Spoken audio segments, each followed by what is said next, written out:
Hello, and welcome to Astrophysics Research Basics, where I teach you the stuff about astrophysics research that nobody really tells you. In today's episode, we are going to be covering what even is research, astrophysics research.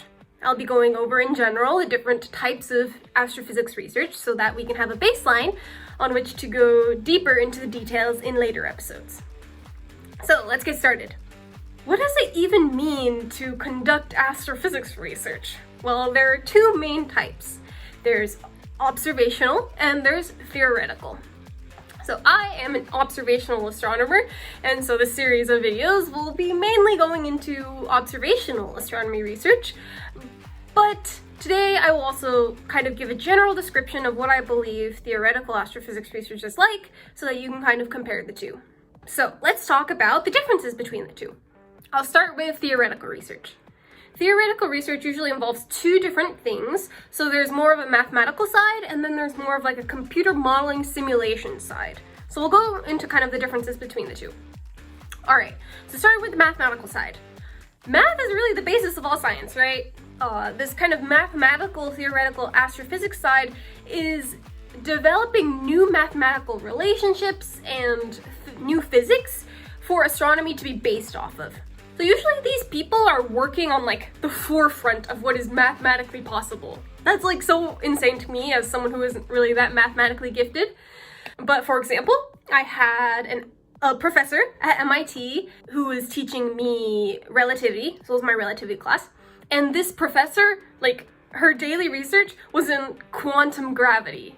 So if you've taken any physics classes, you might know that quantum physics and gravity don't really play together. The professor who was teaching that relativity class for me, which is working on helping them play better together, in a sense.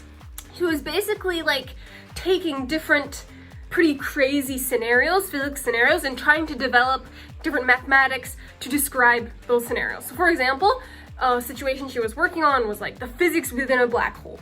So right now we don't really know as much about, what goes on within black holes. So she was kind of trying to develop equations and stuff to deal with that. That as a concept is like so wild to me. But anyway, so the other side, computer modeling.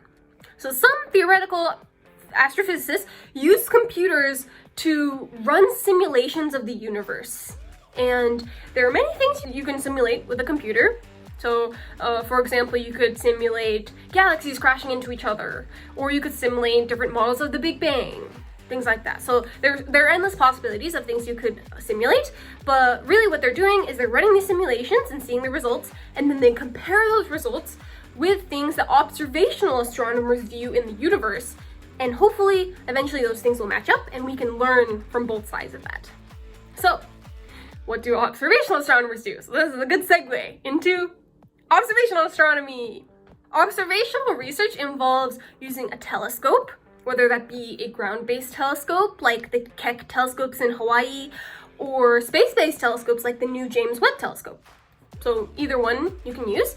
Usually those telescopes measure light, but however, in the recent years, with LIGO and other gravitational wave detectors, recently, because of that, astronomers can now measure the universe using gravitational waves. But, most telescopes these days still measure just light, so I will only really be talking about the light side of things. All right, so there are two types of instruments that we generally use to measure light. The first type is like cameras, just similar to the camera inside of your cell phone, for example. These cameras measure the amount of photons that are hitting it, basically. And then the second type is the spectrometer. So the spectrometer you can think of is like, I don't know, maybe in a science class you've seen like a prism or crystal refract light into its, like, generally split it into its general colors, different colors. You can see a rainbow from that light coming in.